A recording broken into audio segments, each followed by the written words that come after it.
Ya, untuk menjaga kelestarian kupu-kupu, ratusan anak sekolah dasar melepas 3.000 ekor kupu-kupu di kawasan Balitopia Butterfly Park di Gianyar, Bali.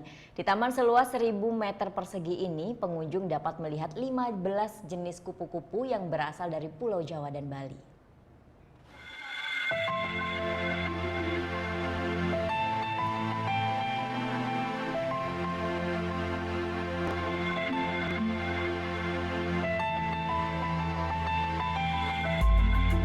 Sabtu siang, ratusan anak-anak sekolah dasar di Bali melepaskan 3.000 ekor kupu-kupu di kawasan Balitopia Butterfly Park di Gianyar. Ribuan kupu-kupu yang dilepaskan di dalam sebuah dom berukuran 1.000 meter persegi ini terdiri dari 15 spesies yang berasal dari Pulau Jawa dan Bali.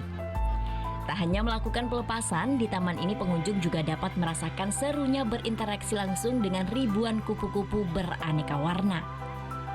Di antara 15 jenis spesies yang ada, kupu-kupu jenis rice pepper menjadi favorit pengunjung.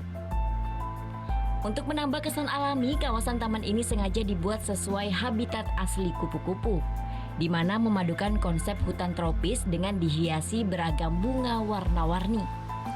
Selain sebagai wahana hiburan, ide awal dibuatnya kawasan taman ini untuk memberikan edukasi kepada masyarakat akan pentingnya menjaga kelestarian kupu-kupu. Terlebih saat ini keberadaan hewan cantik ini semakin jarang dijumpai, serta sebagian spesies terancam punah. Harapannya adalah untuk pengunjung kita ingin memberitahu bahwa karena beberapa kupu-kupu yang di sini adalah memang terancam punah, jadi kita ingin mengajak untuk masyarakat atau pengunjung, ayo kita save atau lestarikan keanekaragaman kupu-kupu ini.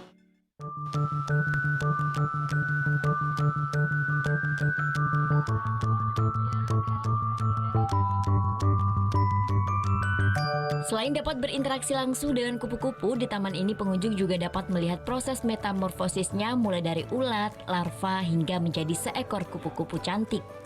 Taman kupu-kupu Balitopia ini dibuka setiap hari mulai pukul 10 pagi hingga 6 sore. Kadek Martana melaporkan untuk NET.